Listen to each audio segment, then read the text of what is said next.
Mudah-mudahan selawat yang sering kita ucapkan semakin mendekatkan kita kepada Nabi SAW dan diizinkan kita mendapatkan syafaatnya pada hari kiamat nanti.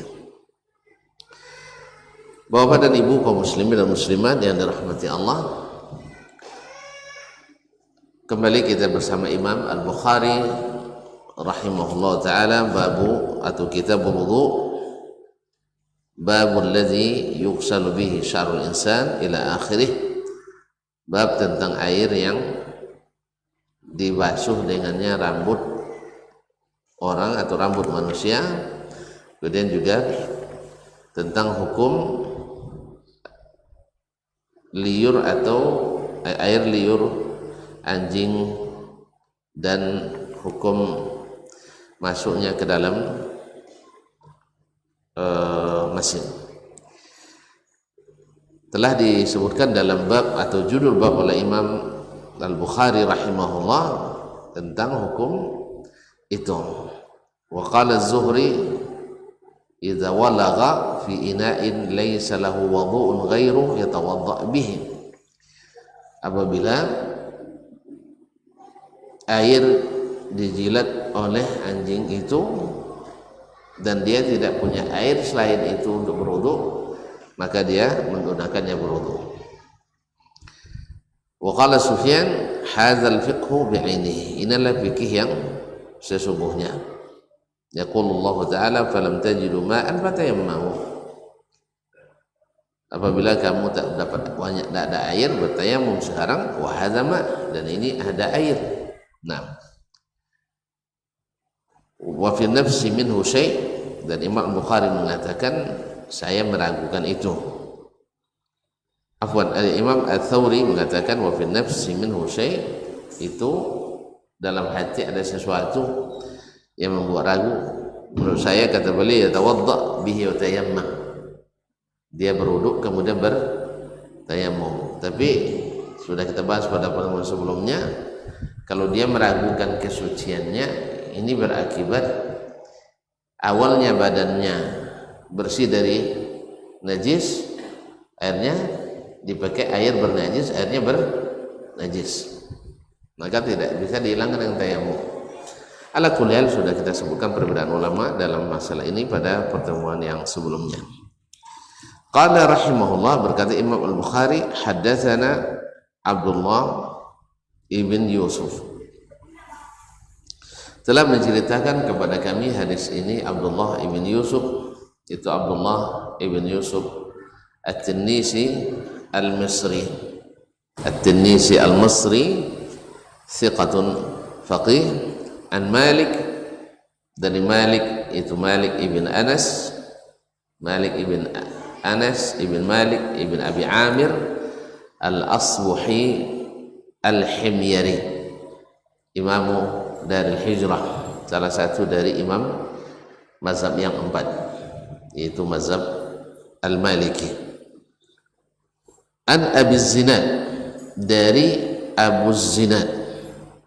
Abu Zinad masyhur dengan kunyahnya, namanya adalah Abdullah ibn Zakwan Al-Madani. Abdullah ibn Zakwan Al-Madani. Anil A'raj, dari Al-A'raj. Al-A'raj adalah Abdurrahman ibn Hurmuz. Abdurrahman ibn Hurmuz Al-Madani, digelar atau dikenal dengan gelar Al-A'raj, yaitu yang pincang. Riwayatnya dari Abu Hurairah termasuk riwayat yang paling kuat. An Abi Hurairah, dari Abu Hurairah radhiyallahu ta'ala anhu, dia berkata, inna Rasulullah sallallahu alaihi wasallam qala, sesungguhnya Rasulullah sallallahu alaihi wasallam qala, berkata, idza syaribal kalbu fi ina'i ahadikum falyaghsilhu sab'a. Idza syaribal kalbu fi ina'i ahadikum falyaghsilhu sab'a. Apabila anjing minum dalam bejana kalian, maka hendaklah dia membasuhnya 7 kali. Hendaklah dia membasuh 7 kali. Yang dibasuh apanya? Airnya, bejananya. Airnya ditumpahkan. Masya Allah.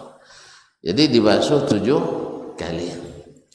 Nah, kalimat syariba ini yang masyhur dalam riwayat, ini yang terdapat dalam Al-Muwatta Imam Malik, dan hadis ini diriwayatkan oleh Imam Bukhari dari jalan Imam Malik. Sedangkan yang masyhur di riwayat Abu Hurairah adalah dengan lafaz iza walagha al-kalbu, bukan iza syariba, yaitu apabila dia walagha, menjilat, karena memang anjing itu bila minumnya pakai jilat, ya. Jadi kalimat ini syariba mungkin riwayat bil makna, dengan makna, dan walagha lebih umum daripada syariba. Bisa dia menjilat tanpa minum dan bisa menjilat dengan minum. Pahamnya? Jadi kalimat syariba lebih khusus, kalau walagha lebih umum. Kalau seandainya dipakai kalimat syariba, minum, berarti kalau dia hanya menjilat tidak masuk. Tapi kalau seandainya walagha, menjilat walaupun tanpa minum, maka minum masuk. Jadi berlaku umum dan khusus. Dan yang masyhur adalah riwayat dari Abu Hurairah adalah walagha, yaitu menjilat, yaitu lafaz yang lebih bersifat umum, baik dia menjilat dengan minum atau menjilat tanpa minum. Kenapa boleh jilat tanpa minum? Yaitu dia menjilat bejana kosong. Iya nak? Kalau kalimat syariba, berarti kalau bejananya kosong itu dijilat aja, kan tak masuk hukum dah. Pahamnya tak? Nah, makanya kalimat walagha lebih umum daripada kalimat syaribah. Jadi Ustaz, Assalamualaikum. Jalannya.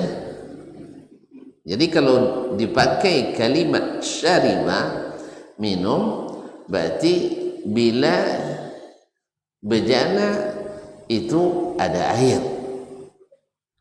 Nah, kalau seandainya tidak ada air lalu dijilatnya, berarti tidak wajib dibasuh 7 kali. Kalau kalimat yang sahih misalnya adalah syaribah, minum. Tapi kalau kalimat walagha artinya menjilat, baik kosong maupun berair, maka mesti dibasuh 7 kali. Dari hukum basuh 7 kali ini kena semuanya. Jelas? Kalau jelas sudah lah.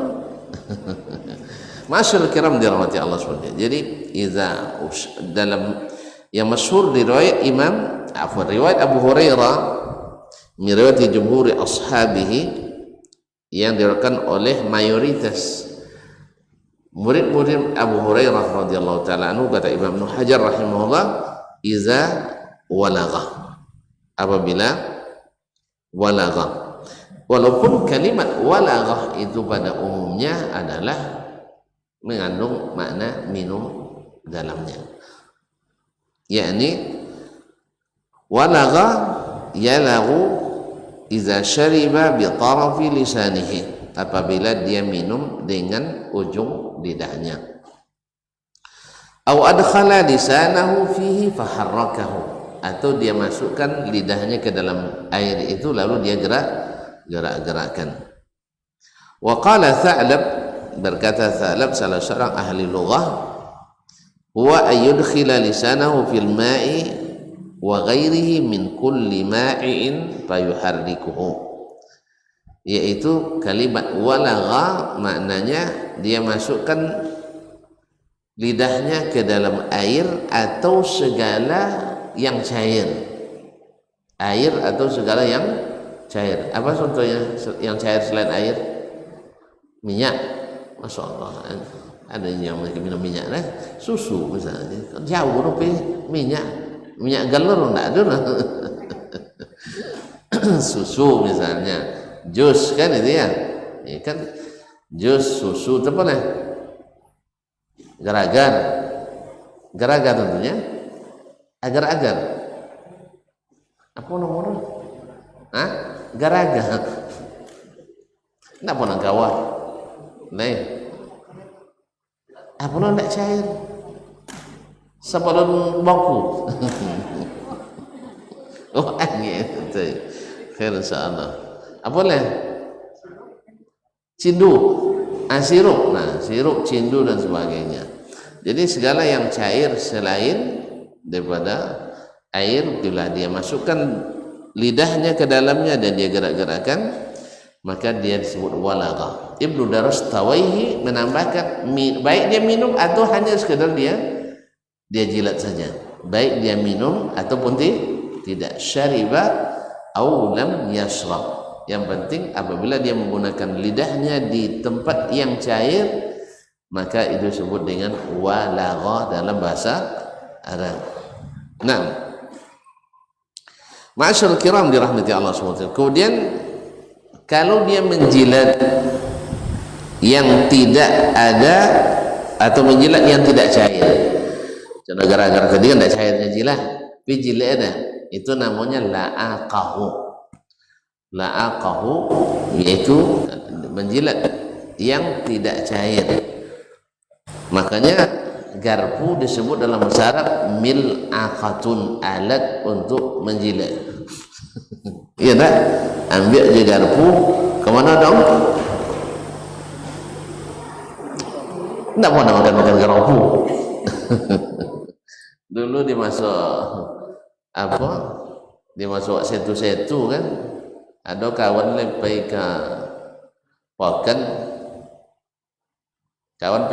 makan, dia mau makan tu cerita deh, lomak makan di pokan dunia pakai garopunya. Kawan garopu lu kecen deh makanan, tu banti lah makan di mana mau makan di situnya, nanti situ dia makan cik danya banyak garapunya, banyak garapu di bedong di mau garpu kan, nanti apa garpu banyak kan, kecil kan banyak sekali makan, pokoknya mau garpu rusak. Jadi garpu disebut mil'aqa, bukan sendok maksudnya, bukan garpu, sendok ya, sendok dalam bahasa Arab disebut sendok untuk makan, disebut mil'aqatun, alat untuk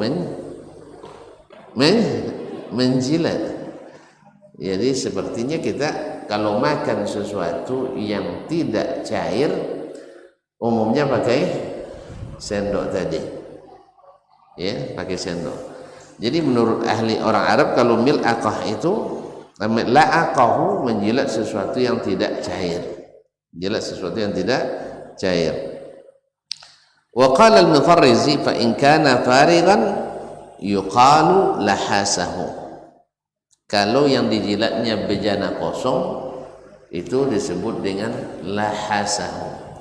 Tapi ini semuanya bahasa, menurut bahasa. Tapi menurut hukum syar'i, walagha itu baik kosong maupun tidak, baik minum maupun tidak, cair atau tidak cair, disebut dengan walagha.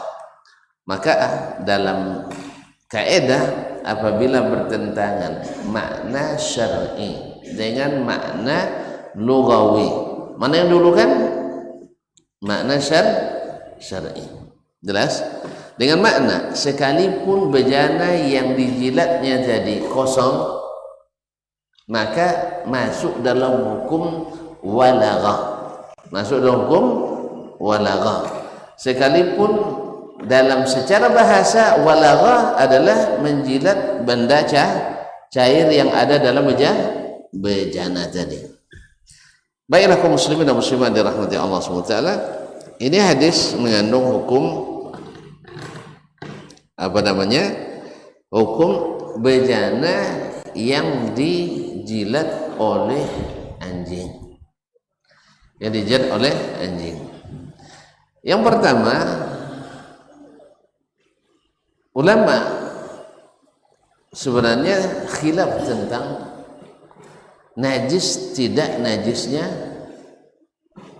najis tidak najisnya apa cerita coba anjing. Nah ya, ulama tidak sepakat mengatakan anjing itu najis. Imam Malik walaupun beliau melarang memelihara anjing di rumah, mengharamkan itu, tetapi beliau berkeyakinan bahwa anjing tidak najis. Anjing itu badannya bukan kotorannya najis. Anjing itu tidak najis. Jelas? Lain bunyinya. Hah? Itu jangan sampai jelas. Jumhur fuqaha dan jumhur ahli hadis mengatakan anjing najis. Tetapi walaupun tidak najis, beliau tetap memakai hukum ini, yaitu mesti dibasuh tujuh kali. Mesti dibasuh 7 kali. Loh, kenapa hukumnya sama? Nah, di sini ulama berbeda pandangan. Yang mengatakan anjing itu najis, dan insya Allah ini yang kuat, yang mengatakan anjing itu najis, membasuhnya itu karena najis tadi, dibasuh 7 kali untuk menghilangkan najis itu. Yang mengatakan tidak najis kok 7 kali juga, kata beliau ini ta'abbudi. Tahu ta'abbudi? Ini salah satu bentuk ibadah yang diperintahkan. Jelas? Jadi dengan demikian kita pahami bahwa para ulama alaihim rahmatullah, para fuqaha tidak mengharuskan segala perbuatan itu mesti masuk hukum logika. Jelas? Artinya tidak masuk akal, maka asal perintah mesti dihilangkan, dilaksanakan. Jelas? Di sini terlihat Imam Malik bagi jumhur mengatakan kenapa 7 kali? Karena dengan 7 kali itulah bersihnya. Dan nanti ada hukum lagi pakai tanah salah satunya kan. Nanti bicara ini sus dulu terlalu basuh. Dan kenapa Imam Malik yang mengatakan tidak najis mesti juga 7 kali? Karena ini perintah dari qala Rasulullah, dari Rasulullah SAW. Intinya apa? Karena ini perintah, baik perintah itu masuk akal atau tidak masuk akal, sama-sama harus perintah. Masuk akal atau masuk akal mesti masuk, mesti dilaksanakan. Jalannya nyapa mau masuk akal dong. Patutnya najisnya kan najis berat, makanya membersihkan juga berat kan, itu masuk makna masuk akal itu. Kalau menurut Imam Malik dia tidak najis, cuman kenapa harus dibasuh juga? Karena begitu perintahnya, perintahnya. Jelas ya? Nah, ada yang maqulul makna, ada yang tidak maqulul makna. Ini yang pertama, bahwasanya ulama tidak sepakat mengatakan anjing najis. Apa dia nak wangi mon contoh? Mesti juga najis aja lah. Awak adalah keyakinan tetap najisnya, apa imbasnya nanti? Perkaranya akan berimbas pada nanti tonton bertanya anjong masuk lemu saji. Ya kan? masuk saja pijak adanya karpet awak. Apa hukum Ustaz? Apa hukum? Kalau pengurus banci sabutlah tak najis Ustaznya. Iya lah. Iya, tapi jemaah karena sudah tertanam anjing najis, tidak najin kan masuk saja itu lainnya kan dia. Kan gitu. Jadi daripada najin dia kan masuk musajid. Apa sebab? Nampak anjing makan napu dalamnya, makan logo dalam. Jelas ya? Nah, yang mengatakan bahwasanya anjing tidak najis kan ada dalam judul bab disebutkan oleh Imam Bukhari kan, bahwasanya anjing lewat dalam masjid dan makan dalam masjid. Apa hukumnya? Pindang masjid? Enggak. Makanya disitulah Imam Malik mengambil dalil bahwa anjing tidak najis, sebab di zaman Nabi SAW anjing kadang-kadang masuk ke Masjid Nabawi karena Masjid Nabi itu kan dari tanah dan pintunya terbuka. Kalau terbuka anjing ambil dia kamu saji nang tak boleh masuk, tak ada cerita. Dan anjing Muslim kafir tak ada cerita tak ambil kan ya. Yang jalan nampak tulang setan ngono lalu dia masuk orang. Kadang tempo lawak lalu je kan. Kaum muslimin benar. Anjing saya lalok wanginya tetap binatang. Sajak-cak wangi anjing tetap binatang wangi. Jalannya. Jadi dia masuk masjid Nabi SAW tidak pernah memerintahkan sahabat untuk mengambil cabak, sungguh jojak musajid itu tidak ada. Jelas? Berarti disitulah Imam Malik memahami tidak najisnya. Tapi jumhur mengatakan tetap najis, tetapi ini termasuk yang dimaafkan. Karena kalau seandainya harus disungkuh tiap jojaknya, abid kalau sungkuh tengah berinana tuan-tuan. Jalannya sesuatu yang memberatkan, maka al-masyaqqatu tajlibut taysir.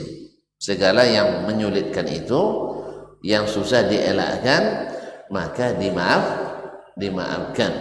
Makanya orang yang bawa anjing menggembala kambing itu tidak bersinggung-singgungnya kira. Tuan-tuan, uang pergi kubalo, nyawa tak pernah kubalo, tak tontu dah. Kira-kira anjing tu uang jalur iko jalan rumah, kau tak apa sih kau ada gitu? Bisa diatur kayak gitu enggak? Jadi kubalo biar gambarkan tuan. Di sitan kambing di sana, kambingnya tak taat. Iya, 200 ekor bisa digembala oleh satu orang dan ditemani oleh misalnya 3 ekor 4 ekor anjing untuk menghalau bukan Sriwati, bukan serigala. Nah, untuk menghalau serigala. Nah, makanya Nabi izinkan orang memelihara anjing untuk berburu, apalah, untuk ngebalo, apalah, untuk jaga kebun, jaga rumah, enggak, jaga cilok.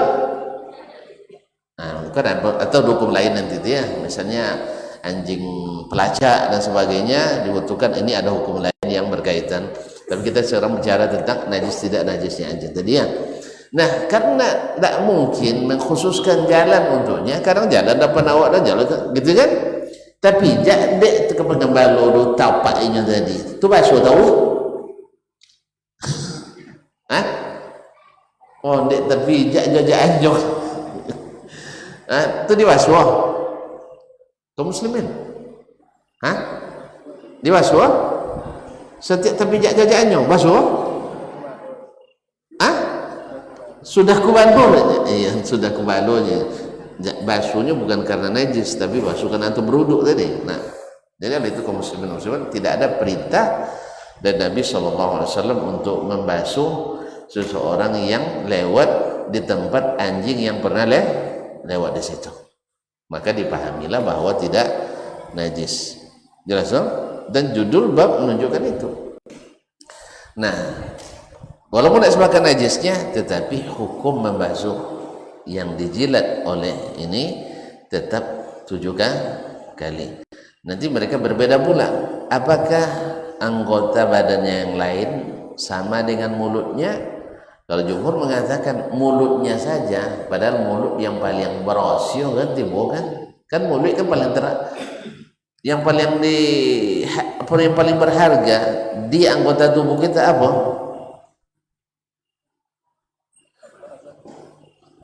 Antara muncul boy. Kalau ndak apa baca itu ndak asai duit lah. Saya coba ndak bisa baca itu, bisa duit ndak lama duit dah jelek. Jadi mulut anjing, mulutnya itu. Dan biasanya tuan-tuan kalau kan lolok apa nonton buat kan beberapa muncul kan muncul beberapa nama gosok ndak telinga gosok dah kan iya kaki kadang coba siram jayu begini. Tapi kalau muncul masya Allah beberapa non masuk ke muncul non lada-lada itu beberapa nah lah lepahnya boleh. Subhanallah kata bahasa hawa sedul benar bejaran. Jadi kaum muslimin dan muslimat dirahmati Allah, jadi yang paling mulia di badannya saja najis, apalagi yang selainnya. Jadi samuncung kalau bosur itu, tetapi sebagian tidak mengatakan tidak mesti. Kias ini tidak berlaku. Kias ini tidak berlaku. Ala kulli hal, dari sisi dalil seperti kata Imam An-Nawawi rahimahullah, ya dari sisi dalil kuat yang mengatakan tidak najis. Tapi kehati-hatian, apalagi sebagian besar ulama mengatakan najis, ya maka kita katakan lebih hati-hati pendapat jumhur. Jelas kaum muslimin dan muslimat, ya ditambah lagi dengan perintah membasuh 7 kali. Ini menandakan bahwa najisnya berat gitu. Jelas ya? Wallahu musta'an. Nanti juga berkaitan dengan masalah hukum memakannya dan sebagainya. Kamu wajib makan? Nauzubillah, tsumma nauzubillah. Ndak. Ada kabar kawan dari kawan, ustaz kan? Kawan dari kawan. Jadi PK arah ke Putana, kamu dia kan? Ponorogo yang kate kene Sumatera Utara. Banti di umah makan lu asli dulu memakan wong Islam, sehingga di situ ada tulisan Bismillahirrahmanirrahim. Rupanya lah diganti doang jadi BPK, Badan Pemeriksa sangkonya Badan Pemeriksa Keuangan. Nah, merek BPK masuknya lah, dia tidak paham lah. Tengok ada Bismillah kan, ada istilah tanda-tanda rumah makan orang Islam masuknya. Lalu makannya itu ustaz atau siapa? Yang penting adalah yang menceritakan belum pula makan atau jajan jemaah si kawan citong dulu. Nah, jadi makan lalu makan minta tambah kuah, panggil pelayan deh kan, tambah kuahnya. Kuah apa pak? B1 B2 katanya. Mendengar B1 B2 langsung muntah karena memang kita sudah terbiasa jijik kan, karena ini tidak halal menurut kita, tidak halal. Makanya hati-hati lebih diutamakan daripada, karena masalahnya khilaf memang ada khilaf, ada ulama mengatakan tidak haram, tetapi hati-hati menghendaki kita untuk tidak menganggapnya sebagai tidak najis. Lalu bagaimana dengan yang tadi melintas-lintas di tanah dan sebagainya lalu terpijak oleh kita? Ini sesuatu yang tak mungkin dielakkan, maka dimaafkan. Tapi kalau seandainya tuan-tuan tidak berarti rampah tadi, tidak berarti rampah sudah itu terpijak, akan naik basuh juga kaki tu. Pada berlumpuh kat wang yang makna betul kan. Ya. Jadi basuh itu biasa. Basuh. Okey. Baik kaum muslimin dan muslimat dirahmati Allah SWT. Itu yang pertama. Yang kedua, 7 kali. Dibasuh 7 kali. Kalau jumhur tadi mengatakan dibasuh 7 kali itu untuk menghilangkan najis. Sedangkan subhanallah. Sedangkan Imam Malik rahimahullah maksudnya bukanlah najis, tapi maksudnya lit ta'abbud. Semata-mata untuk beribadah taat kepada Allah karena diperintahkannya. Karena diperintahkannya. Jelas ya? Baik. Yang ketiga, karena waktu terpaksa disingkat. Yang ketiga tentang masalah apakah pakai tanah atau tidak. Sebab kalau menurut Imam Abu Hanifah dan Imam Malik tidak pakai tanah. Afwan, dan Imam Malik mengatakan tidak pakai tanah. Apa sebab? Sebab riwayat Imam Malik tidak ada pakai tanah. Di riwayat beliau hadis yang diriwayatkan tidak ada pakai tanah. Tetapi yang masyhur dari riwayat Abu Hurairah radhiyallahu taala anhu ihdahunna bit-turab. Salah satu dari 7 itu ya, iza walagal kalbu fi ina'i hadikum falyaksilhu sab'an ihdahunna bit-turab.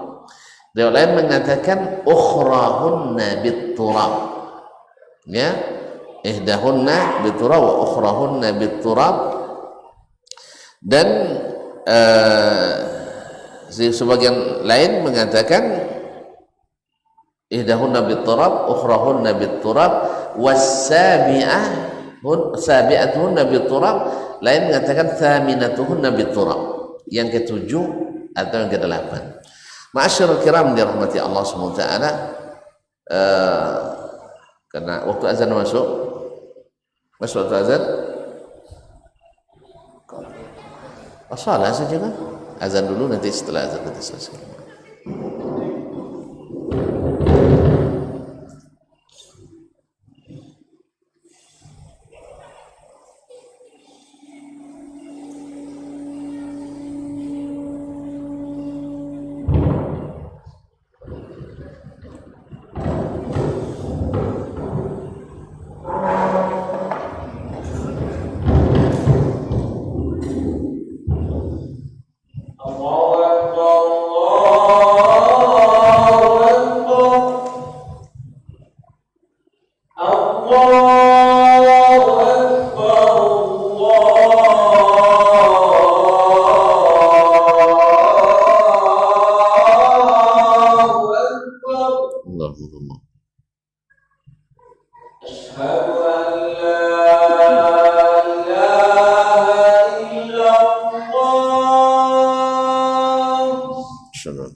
Masyhur muslimin, masyhur muslimat dirahmati Allah. Tadi tinggal hukum tentang membasuh dengan menggunakan tanah.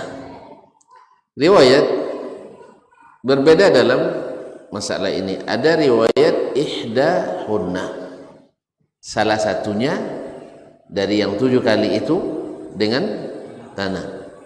Ada riwayat ukhrahunna atau akhirahunna, yang terakhir dengan tanah.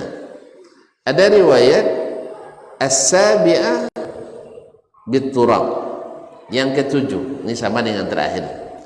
Taib, ada riwayat ulahunna bit-turab, yang pertama. Taib, para ulama atau para fuqaha dalam kan yang pertama, salah satu, yang ke-7, yang terakhir, kan bertentangan tuh ya, kecuali ihdahunna, salah satunya. Salah satu ini bisa masuk ke-7, bisa masuk yang pertama, bisa masuk yang terakhir. Sekarang tinggal lagi, karena ihdahunna salah satu tidak ditentukan mananya, berarti kita gugur yang satu ini.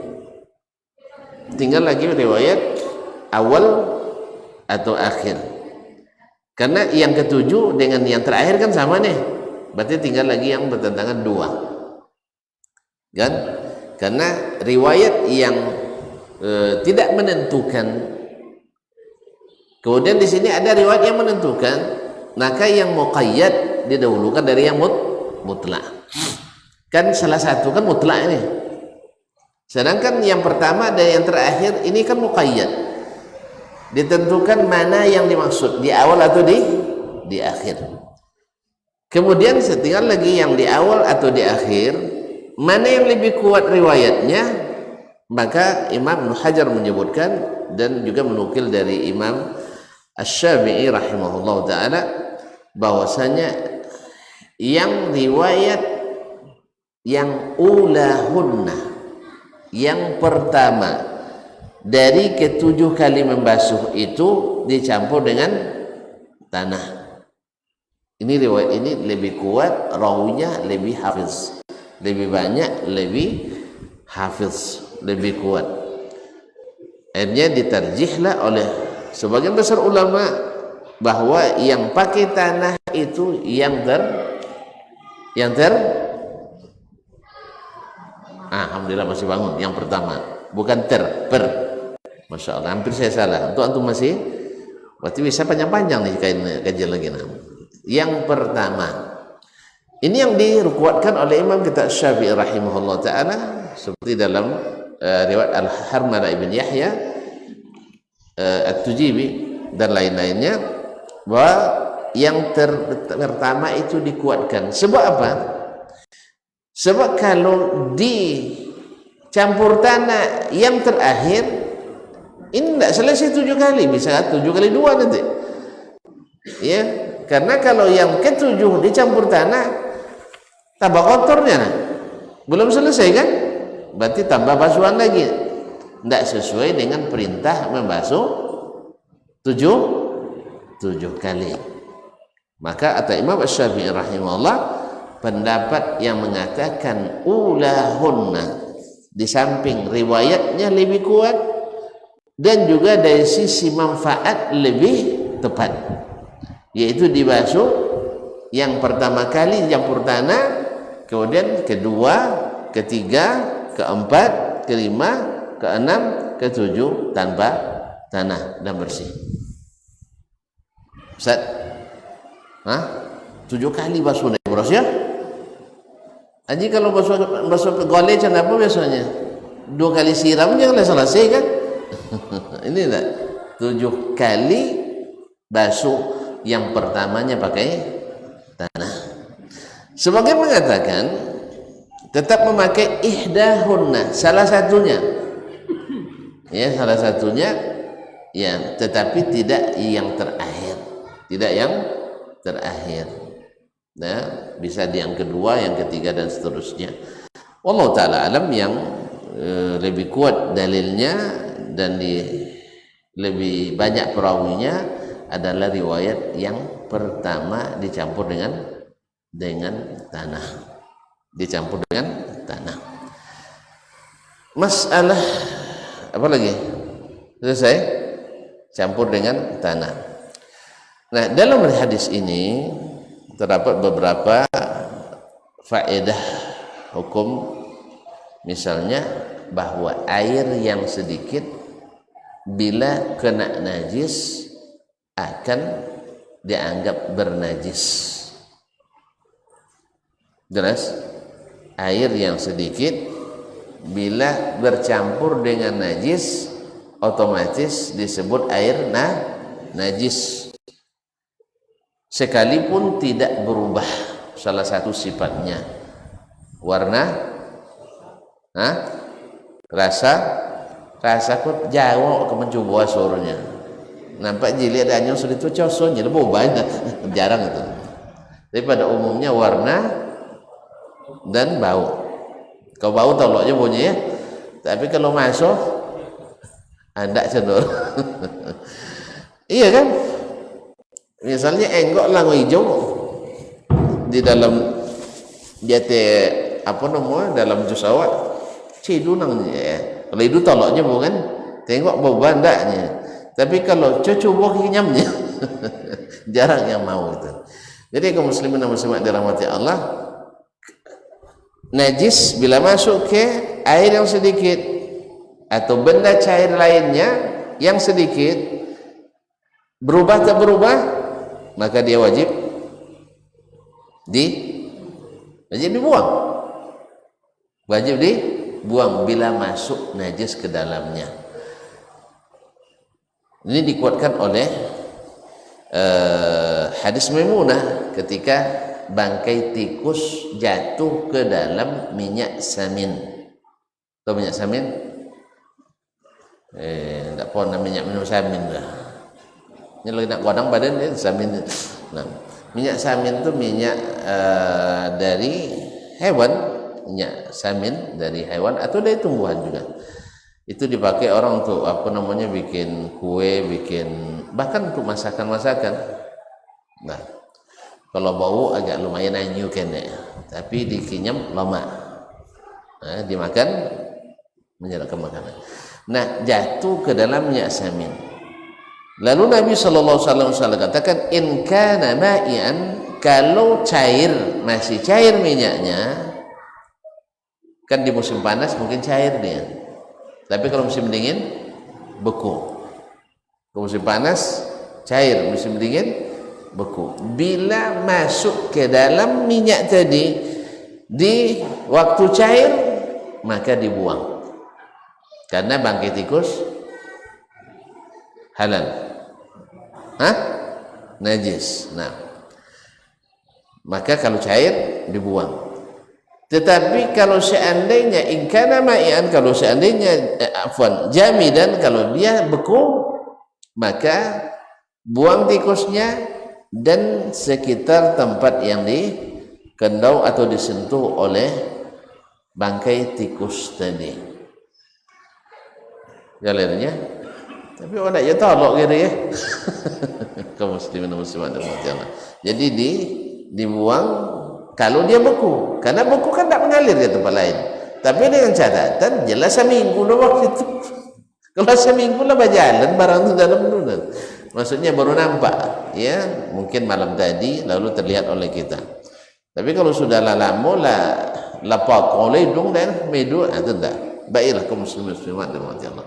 Ini yang pertama. Jadi yang najis masuk ke air yang sedikit akan menyebabkan itu air najis. Yang kedua, bahwa najis bisa berpindah dari sumber aslinya ke yang lain.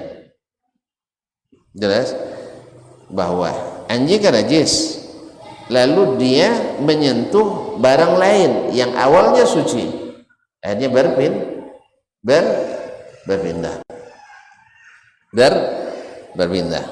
Ma'asyiral kiram yang dirahmati Allah Subhanahu wa taala.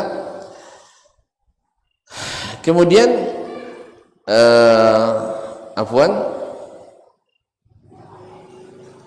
bahwasanya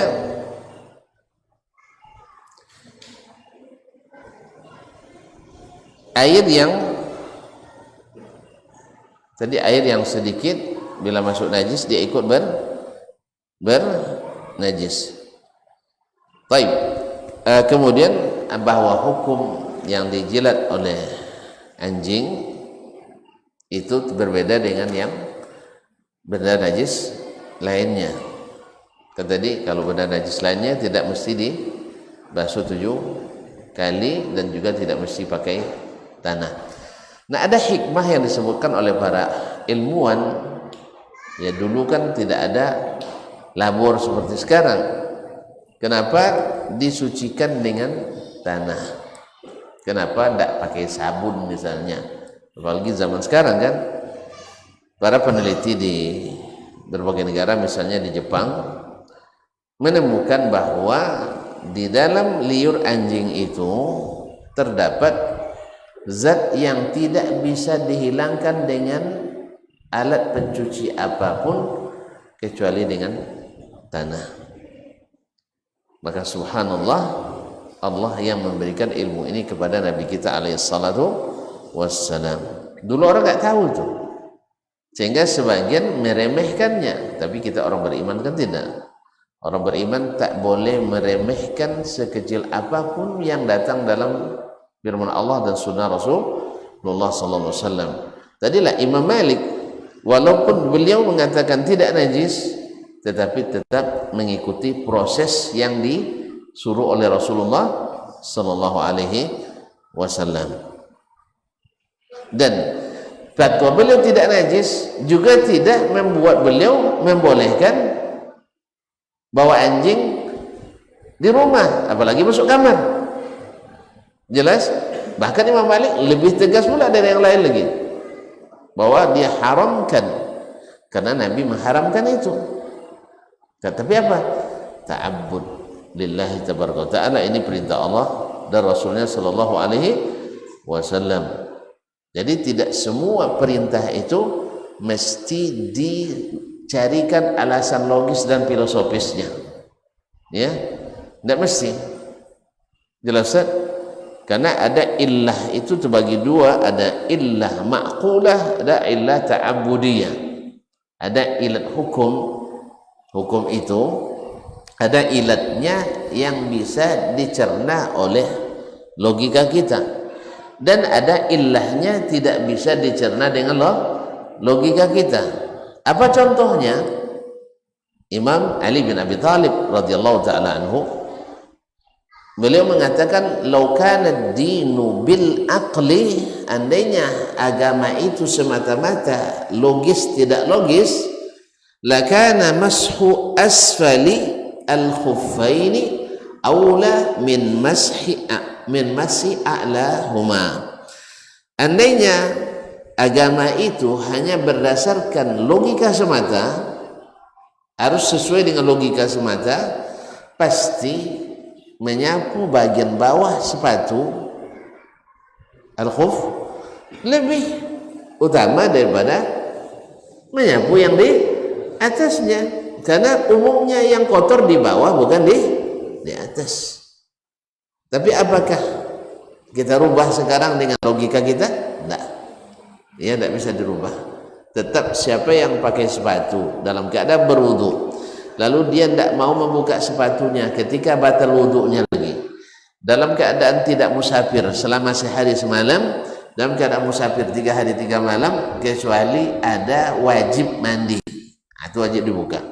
Nah, kalau dia nak menyapu sepatu, maka yang disapu tetap di atasnya, bukan di bawahnya, karena ini termasuk yang ilahnya ta'abbudiyah, ilatnya semata-mata ibadah, bukan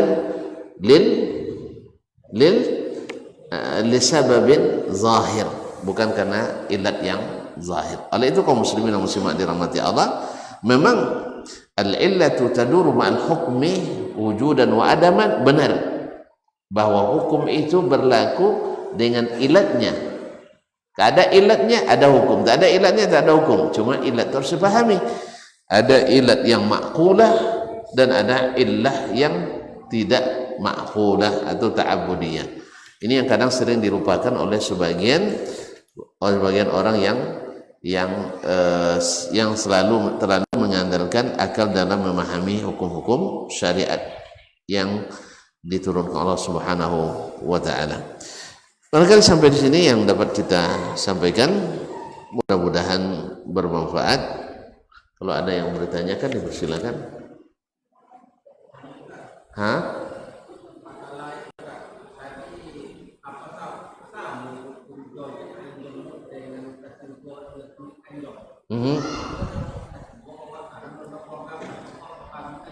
Iya, tadi kita katakan kalau seandainya ikut mazhabnya jumhur, bahwasanya anjing itu seluruh anggota tubuhnya, mulutnya saja najis besar, apalagi anggota tubuh yang lain. Maka dengan demikian, maka kita ketika menyentuhnya, ulama sebagian ya, khususnya di ulama Syafi'iyah, bahwa bila menyentuhnya maka kita mesti membasuh. Cuman apakah membasuh tetap dengan tanah atau tidak? Misalnya kayak kita disentuhnya, dibasuh dengan tanah enggak? Syekh? Ya enggak dengan tanah. Kalau adalah majulah. Nah, sebab yang disebutkan oleh Nabi adalah yang dijilatnya, bukan yang disentuhnya. Wallahu taala alam. Nah, ini ada janji Allah malah.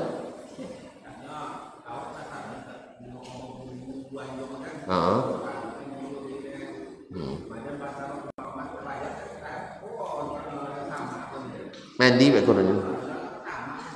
Ini kadang tak je solat kita tak. Tidak, awak ni awak dan salat. Awak tak salat tak duli wano kita dah. Ya. Doakan aja mudah-mudahan. Nah, mudah-mudahan mereka kembali kepada jalan yang lurus. Wallahu musta'an. Masyaallah kiram dirahmati Allah. Barangkali sampai di sini kajian kita malam ini. Semoga bermanfaat. Sampai jumpa kembali pada pertemuan yang akan datang. Wallahu taala alam. Wa sallallahu ala nabiyyina Muhammadin wasallam. Wa subhanakallahumma bihamdik asyhadu an la ilaha illa anta astaghfiruka wa atubu ilaik. Wassalamualaikum warahmatullahi wabarakatuh.